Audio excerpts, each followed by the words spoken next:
గురుగారు మరో ఉత్తరం చూద్దామండి. ఏలూరు నుండి రమణ గారు పంపించారు. అమావాస్య నాడు సూర్యునికి నమస్కరించాలి అంటారు, ఎందుకని తెలియచేయండి అని అడుగుతున్నారు. సకల వ్యాపకుడైన పరమాత్ముడు గుణరూపకర్మాదులు లేనటువంటి వాడు ఈ సృష్టిని ఆరంభించాడు. ఆరంభించినప్పుడు సూర్యుడు మొదలుకున్న నవగ్రహాలు, నక్షత్రాలు ఇవన్నీ సృష్టించాడు. అందులో సూర్యుడు మొట్టమొదట ఇవాళ ఉన్నటువంటి గోళానికంటే కొన్ని కోట్ల రెట్లు వేడితో ఉండేవాడు. ఇప్పుడున్న సూర్యుడు అందులో 90% వేడి కోల్పోయి కేవలం 10% మాత్రం వేడితో ఉంటేనే ఇలా ఉన్నామంటే మనం అసలు సూర్యుడు ఎలా ఉండేవాడో ఆలోచించండి. ఈ ఉష్ణోగ్రత అంతా విశ్వకర్మ తగ్గించాడనమాట. తగ్గించని కృతం మహానుభావుడు అపూర్వమైనటువంటి ఉష్ణంతో ఉండేవాడు. ఆ ఉష్ణంతో ఉన్న సూర్యభగవానుడు ఆవిర్భవించినటువంటి తిథి అమావాస్య. అంటే అమావాస్య అంటే సూర్యుడు ఆవిర్భావం జరిగిన తిథి. తర్వాత రాహుకేతువులిద్దరి యొక్క శిరస్సుని విష్ణువు ఖండించాక అప్పుడప్పుడు సంవత్సరానికి ఒక రోజున గ్రహణం అనే పేరుతో సూర్యుడిని చంద్రుణ్ణి పట్టుకోమని విష్ణువు ఆయనకి అవకాశం ఇచ్చాడు. సూర్యగ్రహణం అమావాస్య నాడే ఏర్పడుతుంది. చంద్రగ్రహణం పూర్ణిమ నాడే వస్తుంది. పూర్ణిమ నాడు రాహు చంద్రుడిని పట్టుకుంటాడు, సూర్యుడినేమో అమావాస్య నాడు పట్టుకుంటాడు. గ్రహణం వచ్చిన తిథి చాలా గొప్పది కనుక అమావాస్య నాడు సూర్యుడిని పూజించాలి. తర్వాత అమ అంటే కూడి ఉండుట.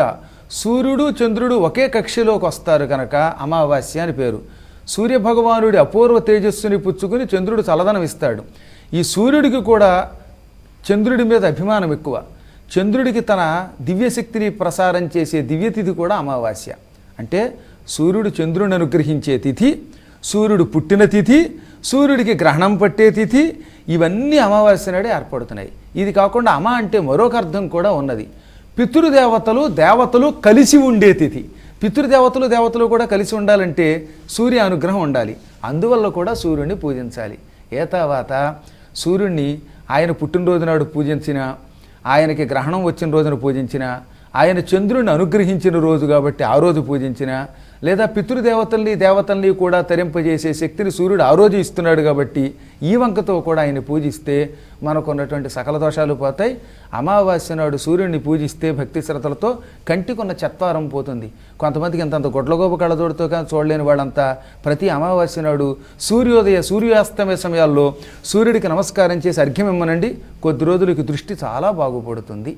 ఇన్ని కారణాలు అన్నమాట. మళ్ళీ గుర్తుపెట్టుకోండి, సూర్యుడు పుట్టింది అమావాస్య, సూర్యుడు చంద్రుడిని అనుగ్రహించేది అమావాస్య నాడు, గ్రహణం అదే, పితృదేవతలకి దేవతలకి ఒకేసారి సంధానం కుదిర్చి వారికి శక్తినిచ్చేది కూడా అమావాస్యే. ఇవన్నీ సూర్యుడు తన దివ్యశక్తితో చేస్తున్నాడు కనుక మనం సూర్యుడిని ఆ రోజు పూజించాలి.